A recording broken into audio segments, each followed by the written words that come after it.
கர்த்தருடைய பரிசுத்த நாமத்திற்கு மகிமை உண்டாவதாக. இந்த காலை வேளையிலே தொடர்ந்து தேவனுடைய வார்த்தைகளை கேட்க கர்த்தர் நமக்கு கிருபை செய்வாராக.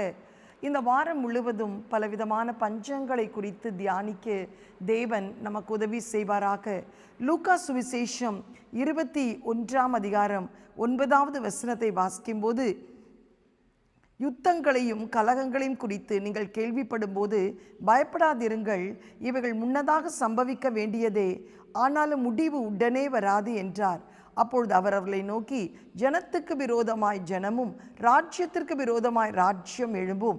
பல இடங்களில் மகாபூமி அதிர்ச்சிகளும் பஞ்சங்களும் கொள்ளை நோய்களும் உண்டாகும். வானத்திலிருந்து பயங்கரமான தோற்றங்களும் பெரிய அடையாளங்களும் உண்டாகும். கடைசி நாட்களிலே நடக்க போகிற சம்பவங்களை குறித்து நாம் இங்கு பார்க்கிறோம். அதிலே இந்த வாரம் முழுவதும் ஒரு சம்பவத்தை குறித்து நாம் தியானிக்க கர்த்தர் நமக்கு கிருபை செய்வாராக. அது என்ன சம்பவம் என்று சொன்னால், கடைசி நாட்களிலே பஞ்சங்கள் கடந்து வரும். ஆம், எனக்கு பிரியமானவர்களே, பழைய ஏற்பாட்டு காலத்திலும் பலவிதமான பஞ்சங்கள் ஆபிரகாம் நாட்களிலிருந்தே பஞ்சம் இருந்தது. ஆபிரகாம் நாட்களில் பஞ்சம், ஈசாக்கு, யாக்கோப்பு, எலியா, நகோமி, ரூத், எல்லா பரிசுத்தவானுடைய வாழ்க்கையிலும் பஞ்சம் உண்டானது. அந்த பஞ்சம் உண்டான போது அவர்கள் தேசத்தை விட்டு தேசம் அவர்கள் கடந்து வந்தார்கள். they started migrating from place to place. ஒரு இடத்திலிருந்து இன்னொரு இடத்திற்கு அவர்கள் கடந்து போனார்கள். ஆபிரகாம் பஞ்சம் உண்டான போது ஆண்டவர் சொல்லிய இடத்திற்கு கூடாரத்தை பெயர்த்து கொண்டு போனார். பெத்லெஹேமிலே பஞ்சம் என்ற நெருக்கம் வந்தபோது நகோமி பெத்லெஹேமை விட்டு தன்னுடைய குடும்பத்தோடு மோவாபுக்கு வந்ததை நாம் பார்க்கிறோம். ஒரு பஞ்சம் என்று வரும்போது அவர்கள் ஒரு இடத்தை விட்டு ஒரு இடம் கடந்து போனார்கள். கர்த்தருக்கு ஸ்தோத்திரம். ஆனால் அப்படிப்பட்ட ஒரு பஞ்சம் இந்த காலத்தில் கிடையாது. கொரோனா நாட்களிலே கூட பார்க்கும்போது தேசத்திலே பஞ்சம் உண்டானது உண்மைதான்.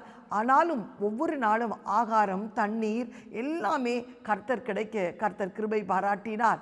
இந்த நாட்களிலே கூட நாம் கர்த்தருக்கு ஸ்தோத்திரம் உண்டாவதாக, பஞ்சங்கள் இருக்கத்தான் செய்கிறது. ஆனால் நாம் ஒரு தேசத்தை விட்டு ஒரு தேசம் கடந்து போவதே கிடையாது. 4 நாட்களுக்கு ஒரு முறை தண்ணீர் வந்தாலும் கூட கர்த்தருக்கு ஸ்தோத்திரம், நாம் தண்ணீர் கிடைக்கத்தான் செய்கிறது. ஆகாரம் இல்லாமல் ஒரு சூழ்நிலையிலே காணப்பட்டால் கூட அரசாங்கம் சில ரேஷனாவது நமக்கு தருகிறது. ஆனால் நாம் ஒரு தேசத்தை விட்டு ஒரு தேசம் போவதில்லை. ஆனால் இந்த கடைசி காலத்திலே உன் தனிப்பட்ட வாழ்க்கையிலே, உன் குடும்ப வாழ்க்கையிலே, சபை மக்களுடைய வாழ்க்கையிலே பஞ்சங்கள் நேரிட இருக்கிறது. 7 விதமான பஞ்சங்கள். ஒன்று ஆகார பஞ்சம், ஒன்று அன்பின் பஞ்சம், ஒன்று ரட்சிப்பின் பஞ்சம், ஒன்று ஆவிக்குரிய பஞ்சம், கர்த்தருக்கு ஸ்தோத்திரம், விசுவாச பஞ்சம், பரிசுத்த பஞ்சம் என்று சொல்லி பலவிதமான பஞ்சங்கள் இன்றைக்கு நமக்குள்ளே, சபைகளுக்குள்ளே கர்த்தருக்கு ஸ்தோத்திரம் உண்டாவதாக நம்முடைய குடும்பங்களுக்குள்ளே காணப்படுகிறது. இன்றைக்கு முதல் பஞ்சமாக ஆகார பஞ்சத்தை குறித்து தியானிக்க கர்த்தர் கிருபை செய்வாராக. கர்த்தருக்கு ஸ்தோத்திரம். அது என்ன ஆகார பஞ்சம் என்று சொல்லி பார்க்கும்போது வசன பஞ்சம். வசனம் என்ற ஆகாரத்தினால் உண்டாகும் பஞ்சம்.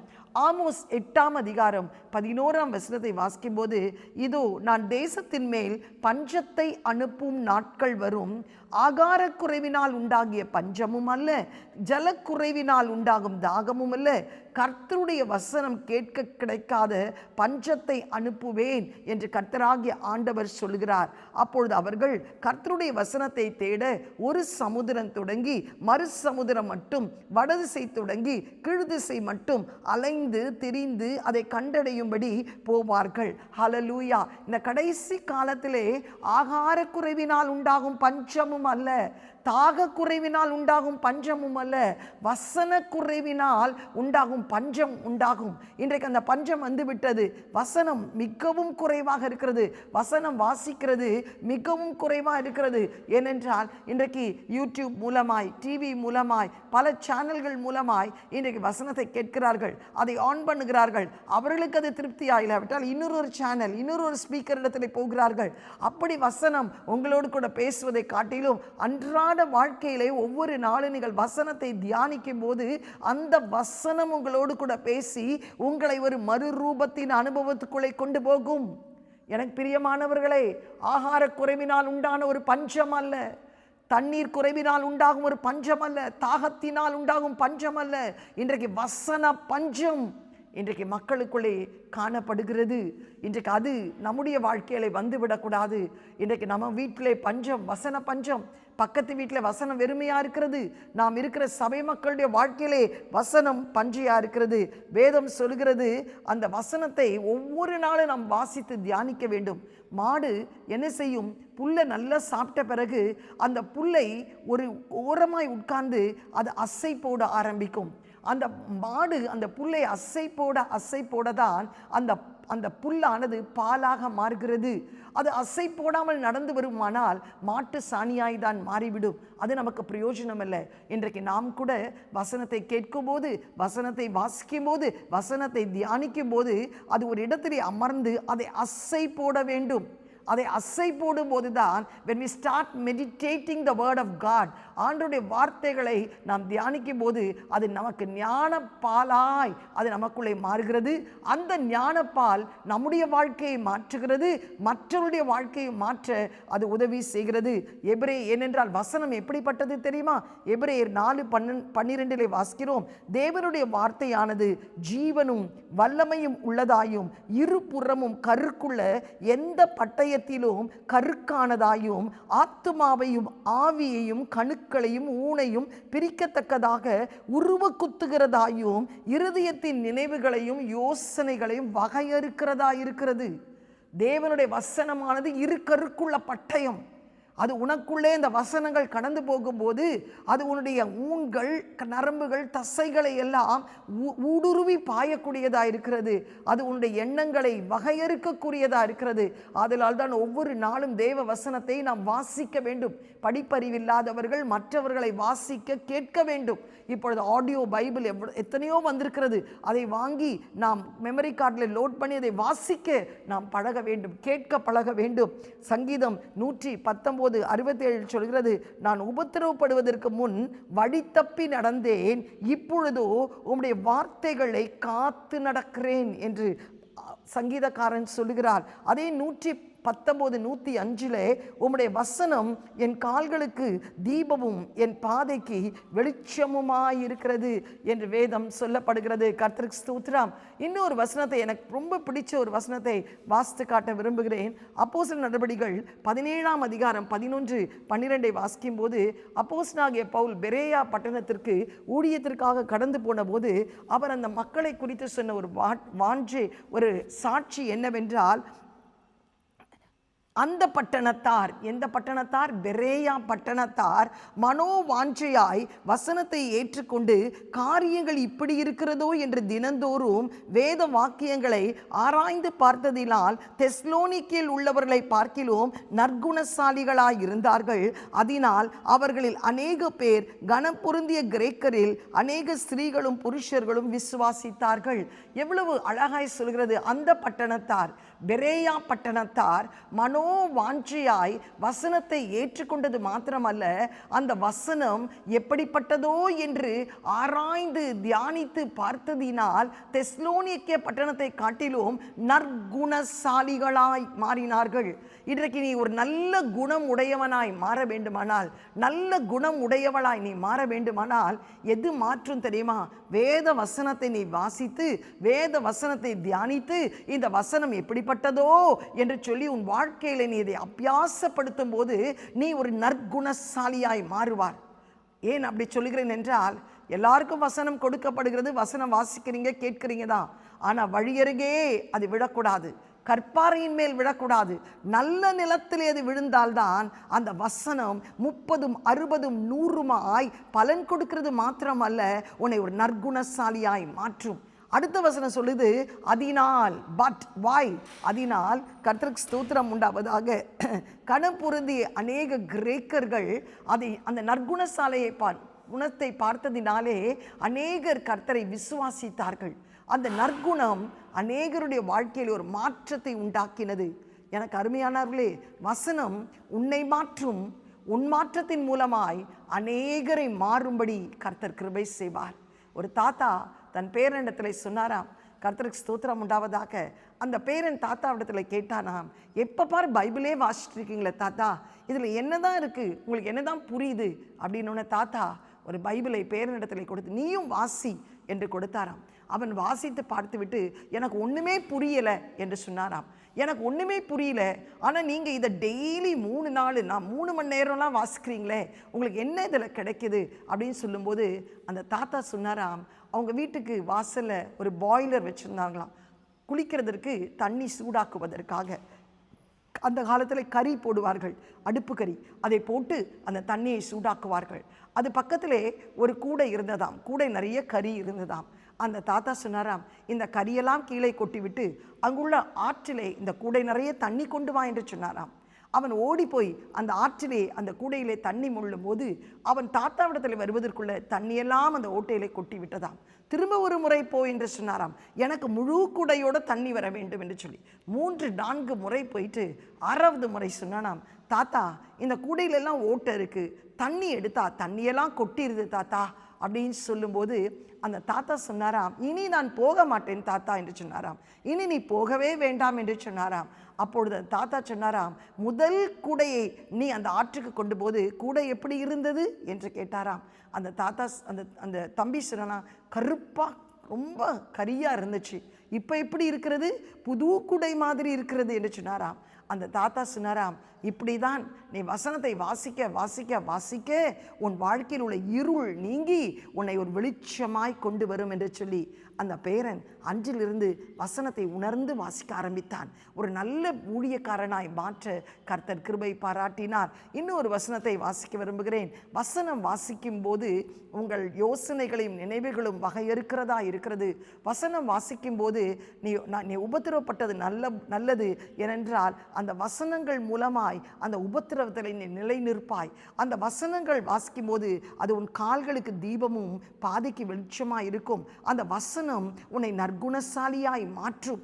அந்த வசனம் கர்த்தருக்கு ஸ்தோத்திரம், அந்த அநேகரை அந்த நற்குணம் கர்த்தருக்குள் இழுக்கக்கூடியதாக இருக்கும். இன்னும் ஒரு ஆசீர்வாதத்தை சொல்ல விரும்புகிறேன். உபாகமம் 6ஆம் அதிகாரம் வாசிக்கும்போது இந்த இடத்துல நாம் பார்க்கிறோம், அன்றைக்கு மோசே இஸ்ரவேல் ஜனங்களுக்கு சொல்கிற ஒரு வார்த்தை. 6ஆம் அதிகாரம் 4-5 வாசிக்கும்போது, இஸ்ரவேலே கேள், நம்முடைய தேவனாகிய கர்த்தர் ஒருவரே கர்த்தர். நீ உன் தேவனாகிய கர்த்தரிடத்தில் உன் முழு இருதயத்தோடும் உன் முழு ஆத்மாவோடும் உன் முழு பலத்தோடும் அன்பு கூறுவாயாக. இன்று நான் உனக்கு கட்டளிடுகிற இந்த வார்த்தைகளை உன் இருதயத்தில் இருக்க கடவது. நீ அவைகளை உன் பிள்ளைகளுக்கு கருத்தாய் போதித்து நீ உன் வீட்டில் உட்கார்ந்திருக்கிற போதும் வழியிலே நடக்கிற போதும் படுத்து கொள்கிற போதும் எழுந்திருக்கிற போதும் அவைகளை குறித்து பேசி அவைகளை உன் கையின் மேல் அடையாளமாக கட்டிக்கொள்வாயாக. அவைகள் உன் கண்களுக்கு நடுவே ஞாபகக்குறியாய் இருக்க கடவது. அவைகள் உன் வீட்டு நிலைகளிலும் உன் வாசல்களிலும் எழுதுவாயாக. நீ உன் தேவனாகிய கர்த்தர் உனக்கு கொடுப்பேன் என்று ஆபிரகாம், ஈசாக்கு, யாக்கோப்பு என்பவர்களாகிய உன் பிதாக்களுக்கு ஆணையிட்டு கொடுத்த தேசத்திலே உன்னை பிரவேசிக்க பண்ணும்போது நீ கட்டாத வசதியான பெரிய பட்டணங்களையும் நீ நிரப்பாத சகல நல்ல வஸ்துக்களாலும் நிரம்பிய வீடுகளையும் நீ வெட்டாமல் வெட்டப்பட்டிருக்கிற துறவுகளையும் நீ நடாத திராட்சை தோட்டங்களையும் ஒளிவு தோப்புகளையும் அவர் உனக்கு கொடுப்பதினால் நீ சாப்பிட்டு திருப்தி அடைவாய். எவ்வளோ அழகான ஒரு ஆசீர்வாதம்.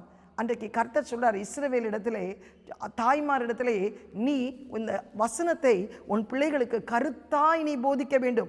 நடக்கும்போது, உட்காரும்போது, படுக்கும்போது, எழுந்திருக்கும் போது இந்த வசனத்தை சொல்ல வேண்டும். அதை கையின் அடையாளமாய் கட்ட வேண்டும், ஞாபகக்குறியாய் கட்ட வேண்டும். அதை நீ சொல்லிக்கொண்டே இருக்க வேண்டும். அப்படி சொல்லி உன் பிள்ளைகள் வசனத்தின் ஆலை தேறின போது ஆண்டவர் சொல்றார், உனக்கு என்ன ஆசீர்வாதம் தெரியுமா? நீ கட்டாத ஒரு வீட்டை கர்த்தர் உனக்கு தருவார். நீ நீர் பாய்ச்சாத ஒரு தோட்டத்திலே நீ அந்த விளைச்சலை அனுபவிப்பாய். நீ நடாத ஒரு திராட்சை தோட்டத்திலிருந்து பழங்களை நீ புசிப்பாய். கர்த்தருக்கு ஸ்தோத்திரம். இது தேவன் கொடுக்கிற ஒரு ஆசீர்வாதம். ஒளிவு மரங்கள், திராட்சை செடிகள் எல்லாம் நீ நடவே மாட்டாய், நீ வீடு கட்டவே மாட்டாய். யாரோ கட்டி வச்சிருப்பாங்க, யாரோ நிலத்தை வாங்கி வச்சிருப்பாங்க, யாரோ விளைச்சலை உண்டு பண்ணியிருப்பாங்க. ஆனால் அந்த ஆசீர்வாதங்கள் அனைத்தையும் நீயும் உன் பிள்ளைகளும் அனுபவிப்பீர்கள். எப்படி அனுபவிப்பீர்கள்? வாங்கி அல்ல, வசனத்தை வாசித்து, வசனத்தை தியானித்து, வசனத்தை போதித்து, அந்த வசனத்தில் நீங்கள் வாழும்போது நீங்கள் எதையுமே உங்கள் பிள்ளைகளுக்கு சேர்த்து வைக்க வேண்டாம். நீ ஆண்டவர் உங்களுக்கு எல்லாவற்றையும் கொடுக்க வல்லமை உள்ளவராயிருக்கிறார். என் மகளை குறித்து நான் சாட்சி சொல்வேன். நாங்கள் எல்லாத்தையும் விட்டுட்டு இந்த சேட்பேட் தேசத்திலே திருவண்ணாமலை மாவட்டத்திலே ஊழியத்திற்கு என்று கடந்து வந்தபோது ஒன்று கிடையாது, விசுவாசத்திலே ஊழியத்தை தொடங்கினோம்.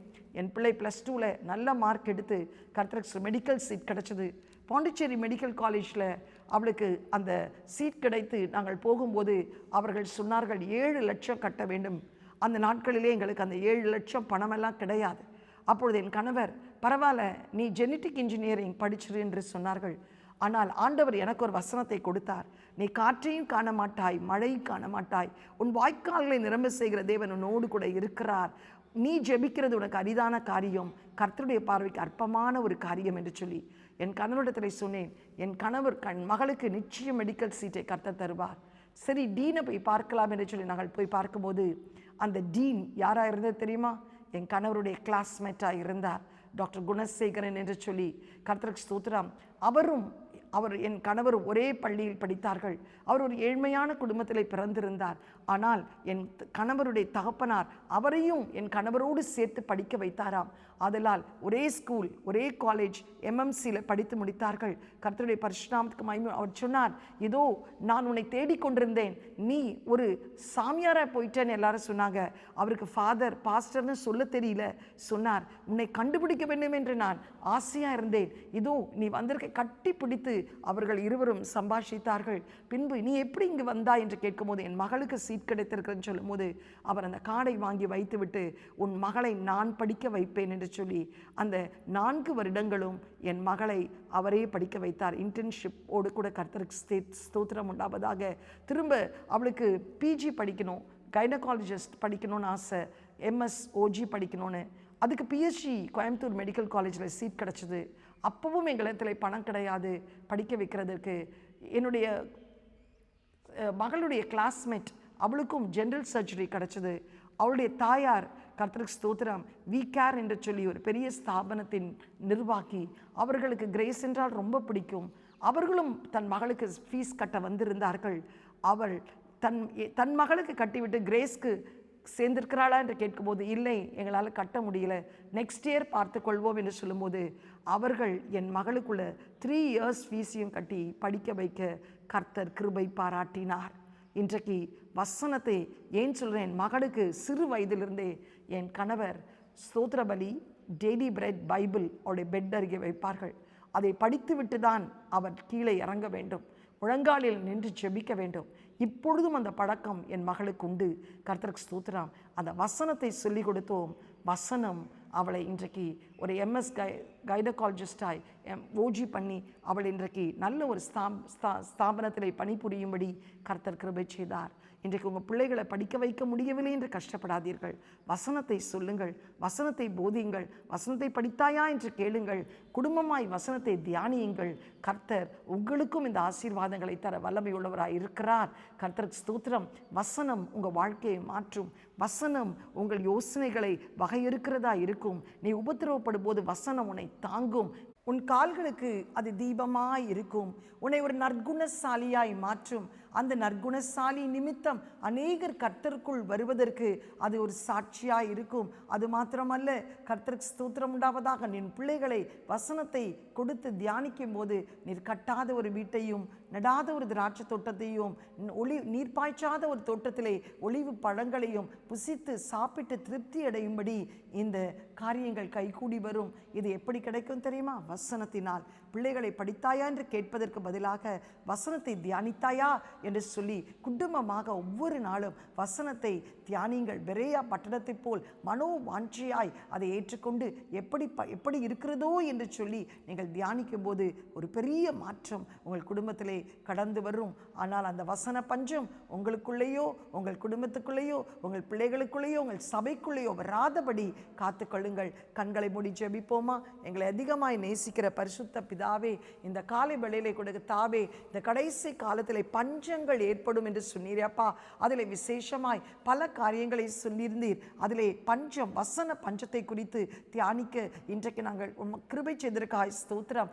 ஆகார குறைவினால் உண்டான பஞ்சம் அல்ல, தாகத்தினால் உண்டான பஞ்சம் அல்லப்பா. வசன பஞ்சம் இன்றைக்கு எங்களுக்குள்ளே, எங்கள் குடும்பங்களுக்குள்ளே, எங்கள் பிள்ளைகளுக்குள்ளே, எங்கள் சமுதாயத்திலே ஆண்டவரே சபைக்குள்ளே வந்திருக்கிறது அப்பா. ஆண்டவரே, இந்த பஞ்சம் ஒருபோதும் ஆண்டவரே எங்கள் வாழ்க்கையில் வர வரவே கூடாது அப்பா. ஒவ்வொரு நாளும் நாங்கள் வசனத்தை தியானிக்கணும், நற்குணசாலியாய் மாறணும் ஆண்டவரே. எங்கள் மூலமாய் அநேகர் சத்தியத்திற்குள்ளே வரணும் ராஜா. நாங்கள் வசனத்தை அறியணும், மற்றவர்களுக்கு வசனத்தை போதிக்கணும் கர்த்தாவே. எங்கள் சாட்சியின் வாழ்க்கை மூலமாய் அநேகர் கர்த்தருக்குள்ளே கடந்து வரணும், இடர்ல அடையக்கூடாது அப்பா. உமக்கு ஸ்தோத்திரம் ஸ்தோத்திரம் ஸ்தோத்திரம் ஆண்டவரே. என் தேவனே அப்பா, எங்கள் பிள்ளைகளுடைய வாழ்க்கையிலும் அந்த வசனத்தை நாங்கள் சொல்லிக் கொடுக்கும் போது எந்த சொத்து சுதந்திரம் நாங்கள் சேர்த்து வைக்க வேண்டிய அவசியம் இல்லை அப்பா. ஆண்டவரே, நீர் எங்கள் பிள்ளைகளுக்கு ஆசீர்வாதங்களை தருகிறது சாப்பிட்டு திருப்தியாகும்படி கர்த்தர் கிருபை செய்ததற்காய் ஸ்தோத்திரம். இன்றிலிருந்து ஒரு தீர்மானம் எடுக்கட்டும் ராஜா. ஒவ்வொரு குடும்பமும் வசனத்தை தியானிக்க ஆண்டவரே, அது எப்படிப்பட்டதோ என்று ஆராய்ந்து பார்த்து நற்குணசாலியாய் மாற கர்த்தர் கிருபை பாராட்டும். தாழ்த்தி உம்முடைய கரத்திலே கொடுக்கிறோம். இந்த வசன பஞ்சம் ஒருபோதும் எங்கள் வாழ்க்கையிலே வராதபடி காத்துக்கொள்ளும். இயேசுவின் மூலம் நல்ல பிதாவே, ஆமேன். God bless you. Have a blessed day. Amen.